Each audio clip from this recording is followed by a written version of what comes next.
emergencies. You have been there for nurses. As you go into the general election, you could count on Neisner's full support. Not only to win in November, but as partners in creating a New York City that puts working people first, not billionaires. I am thrilled to see labor is coalescing around Zohran to meet this historic moment. Labor is particularly well positioned to join Zohran's fight to build a city where all working families can have a dignified life, because it's at the core of what we do. We share his vision of a city that provides health care, public transportation, education, and other vital services so that New Yorkers don't just survive, but we want to thrive.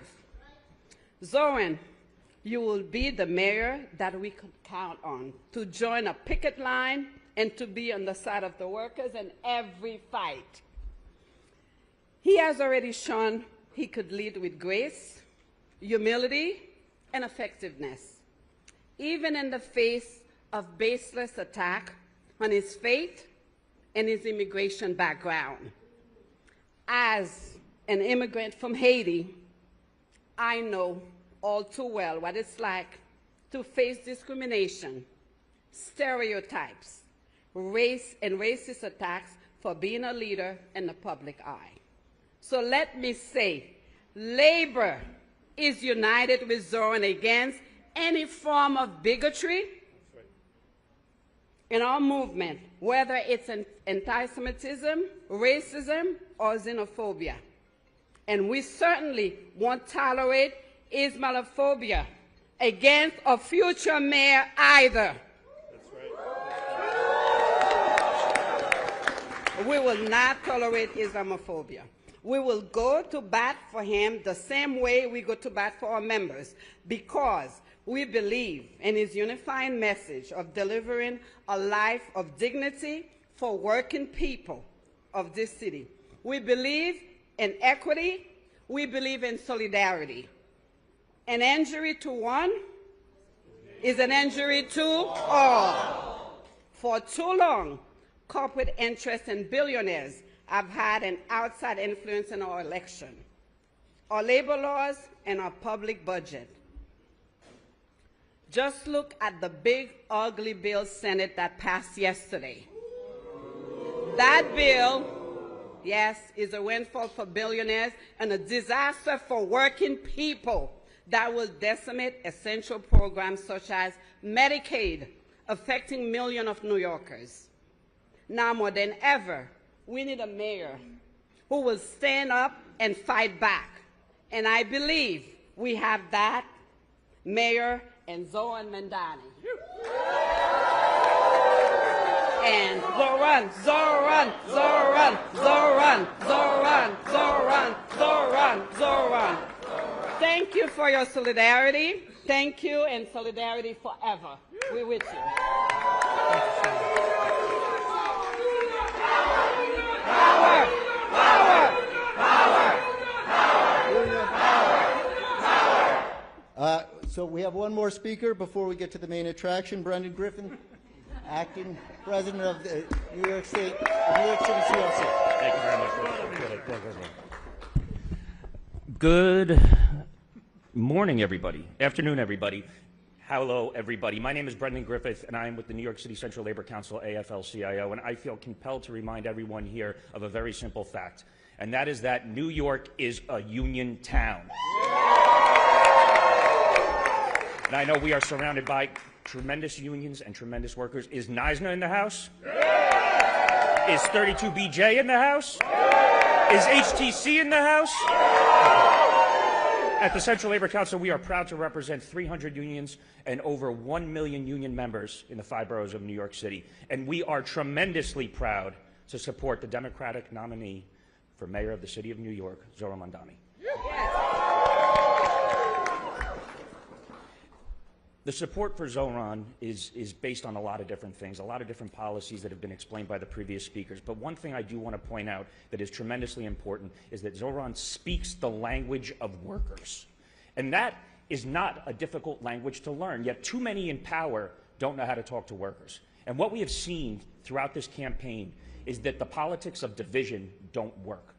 The politics of what is wrong without proposing solutions don't work. What works and what workers want to hear is not just about what needs to be changed, but what is possible and the world that we can create. And Zohran is not coming in to save the working people of New York City. What he is doing is saying, we will build a city that we love together. Together we will do this. And we could not be more proud to support him in that campaign. Now, as I think about where we are, we're walking into July 4th weekend. And if we're being honest, this country is at a crossroads. The city is at a crossroads, and we have a choice. We have a choice to make about the city that we want to build, the state and the country that we want to build.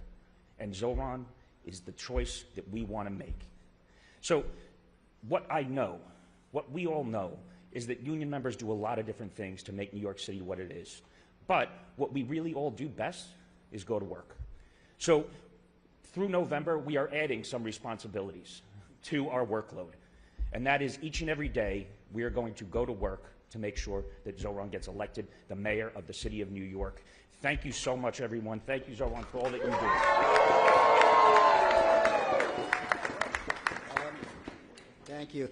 Thank you, everyone. And now, look, it is my privilege, it is my honor to introduce to you someone who is a real champion for working New Yorkers, a real friend of labor, and our next mayor, Zohran Mamdani.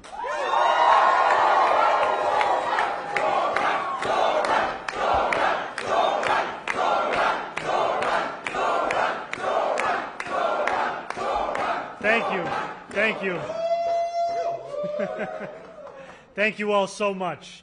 It is such a pleasure to be here today. And I have to thank Rich for hosting us. I have to ask, is HTC in the house? It is an honor to be standing alongside Manny. Is 32BJ in the house? And to be here alongside Nancy is Neisner in the house. And alongside Brendan, representing a labor federation of 1 million workers. It is such an honor. And I truly thank you. I would say, are you in the house? And here you are. To stand here alongside these unions, it's especially meaningful for me. Because this entire campaign has been about ensuring that this city, the most expensive city in the United States of America, finally become affordable for the working New Yorkers who make it so special. And to take on inequality, we know the most effective tool is union density. And so to stand here alongside some of the most incredible unions I have ever had the privilege of knowing and working with, it is an honor. For me as a person, it is an honor for this campaign, and it is an honor for this movement to finally make the city affordable. And we stand here today with these endorsements, reflecting on the results of yesterday. Results where we saw that more than 545,000 New Yorkers gave us a mandate to make this city affordable. And I say the word mandate because this was the most votes any movement has received in 36 years in mayoral elections. A mandate because we won this election by 12 points after just 3 rounds. And a mandate because New Yorkers deserve nothing less than a city where they do more than just struggle. A city where they can return to the dreams that brought them here in the first place. And we see this moment where, as Brendan was saying, the choice we have in front of us, we see a very different choice being taken in Washington, D.C. As we look at legislation that just passed the Senate, legislation that is a betrayal of working-class Americans from coast to coast. Legislation that seeks to steal from the hungry, to cut health care from the workers, all to aid those who already have more money than they know what to do with. And legislation that is being done by the direction of a president who claims to fight for working people. And we know that in this moment, it is up to us in this city to show that we can not only fight back against authoritarianism, but we can also fight for working people. And we do those things together because we understand that democracy is under attack from both. It is under attack from Washington, D.C., and it's under attack from within as more and more working people have greater and greater doubts as to whether their needs can actually be met by this politics. And we stand here today to say yes, we can do both of those things. We can do them in the same way that Fiorello LaGuardia fought for immigrants and fought for dignity at the same time. And we can do them even in contrast to that which we have seen pass for leadership here in this city. Because as I stand here alongside our ever-expanding coalition, I am confident of not only winning a city hall that puts working people first, but finally bringing an end to the chapter in our city, led by our current mayor, to raise rents on those same New Yorkers, to price those same New Yorkers out of this city, and to do all of those things while collaborating with a Trump administration that is seeking to attack the very fabric of this city. And I say that also as someone who came to this city and this country at the age of 7, who grew up in this city, who fell in love with this city, who got married in this city, who got my citizenship in this city. And those same blocks I used to love, the ones between Federal Plaza and the clerk's office, those are the same blocks now today where so many New Yorkers say goodbye to their loved ones and they don't know for how long. We are going to fight for every single one of those New Yorkers, and we are going to do so because they deserve that from their city government.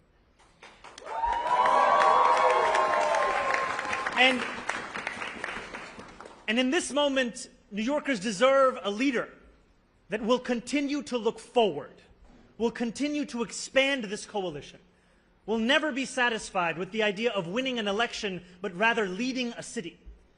Though we may have won on Tuesday, though we will continue to fight to win in November, we will look to represent every single New Yorker, whether they voted for me, whether they voted for someone else, or whether they didn't vote at all because of their lack of faith in this political system.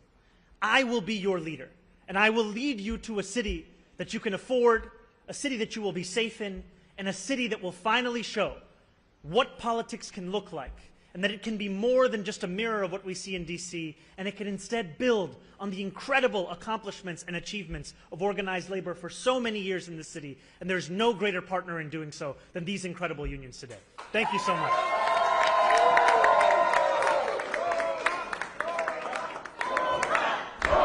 We have time for two on-topic questions. I don't think anyone can hear you. We have time for 2 on-topic questions. Josie?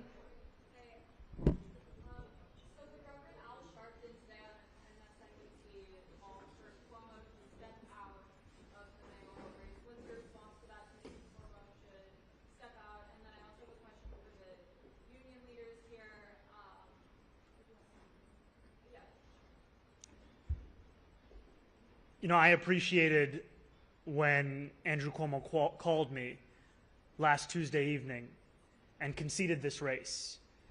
And he told me what he then shared with others, which was the campaign we had built had connected with people across this city. And I told him what I've said since, which is that I'm looking to unite this city, to unite this party, to look forward. I leave the decisions of who will or will not run up to them. But what I have appreciated is the fact that this coalition continues to expand each and every day. And it continues to reach out across the 5 boroughs to New Yorkers to make clear that this is a vision for every single person. And I'm so excited to be here with just one example of that expansion.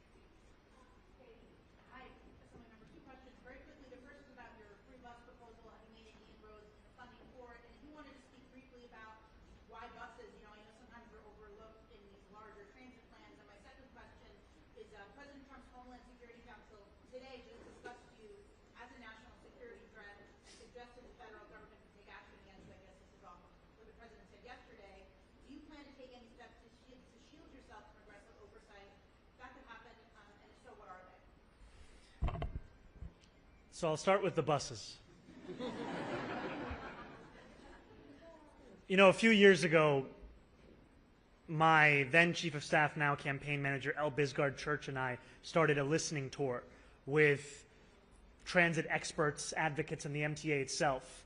And it was in a meeting with senior officials at the MTA where someone remarked to me that if you really cared about equity, you would focus first on the buses. And it was a suggestion, and I took it to heart, because what it spoke to is the fact that bus riders are disproportionately working class across these 5 boroughs. There are more than 1 million New Yorkers who ride them every day.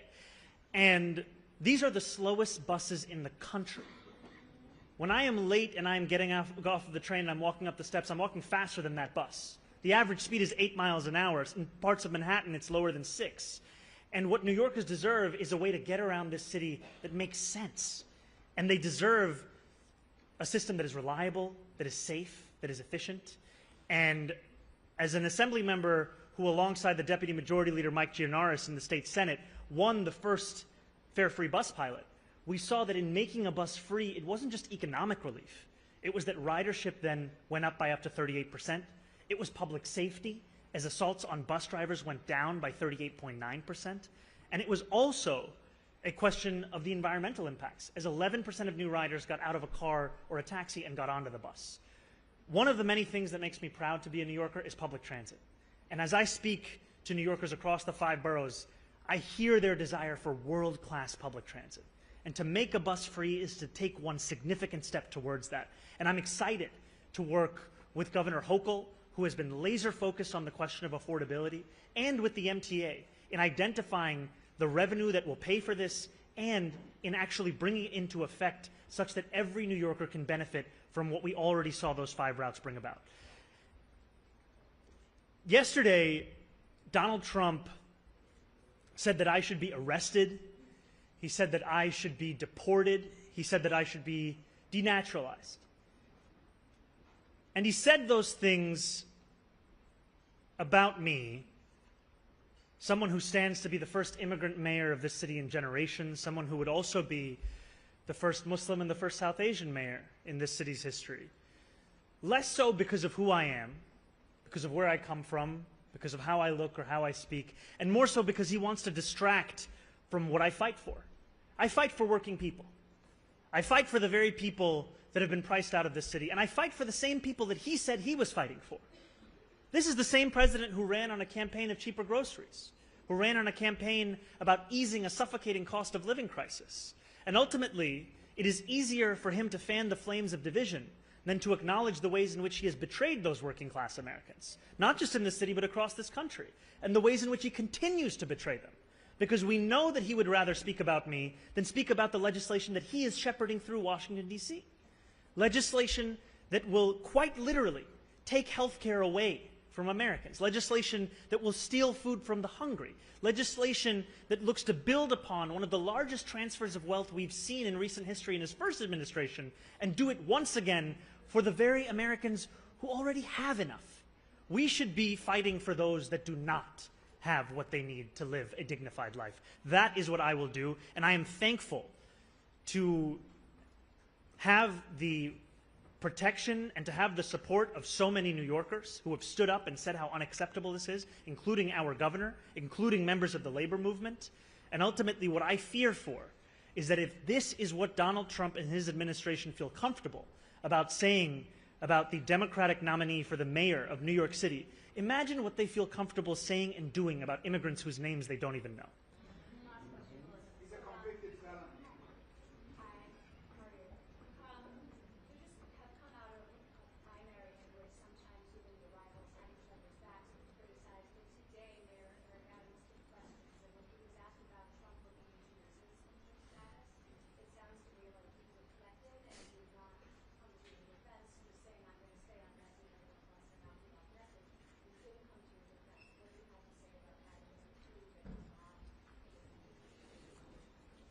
It's both unsurprising and quite sad to see the mayor of this city,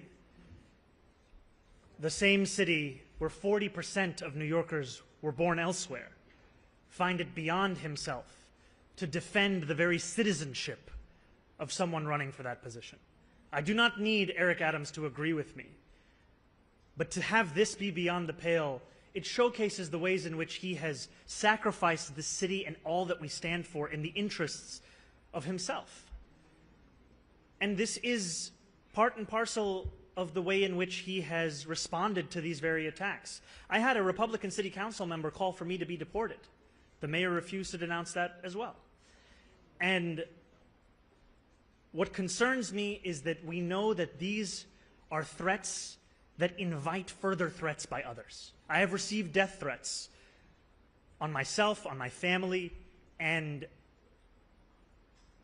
I'm thankful for the NYPD and the work that they do to keep each and every New Yorker safe. And yet I also know that leaders have a responsibility to bring down the temperature in this city, to unite all of us in this city. And we have a mayor who is doing exactly the opposite. Thank you. Thank you. Thank you all so much. Thank you. We win. We win. Thank you so much.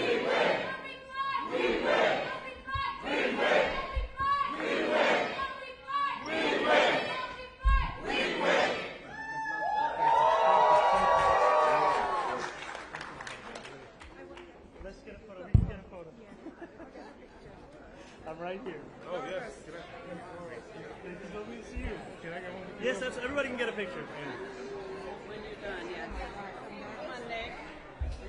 When you're done, I just want to take a picture with the nurse. Absolutely. Please. Just one second. I'll take one here. Yeah, where's Nick? Where's Nick?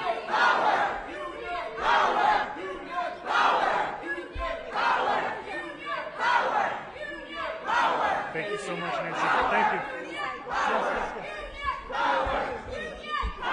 Sorry. Can we take a picture?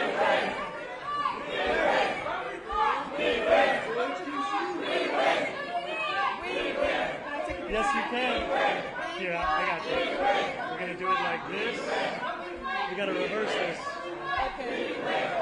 No worries, I got you. There we go. You're very welcome, man. Thank you very much.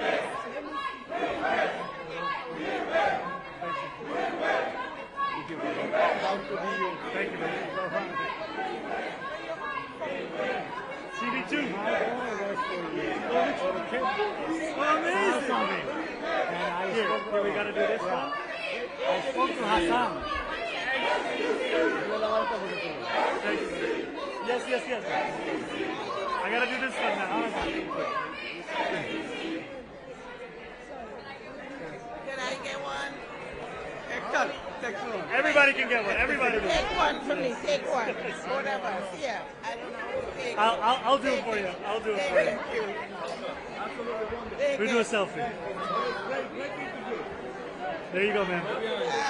How you doing, man? Good to see you. How you doing? Hey, come on. Absolutely. Sorry. Thank you, man. Great to see you. Assalamu alaikum. Yes, give me one second. I'll take this one. We're going to... Andrew.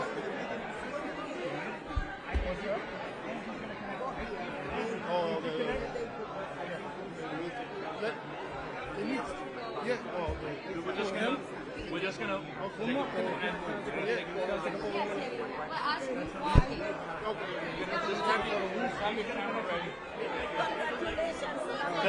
Walaikum salam.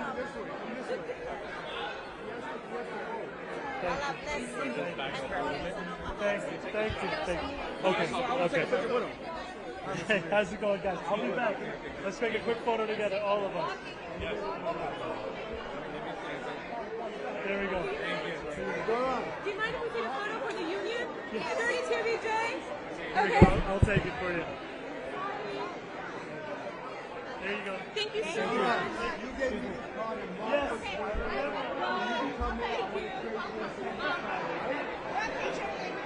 Yes, that's it.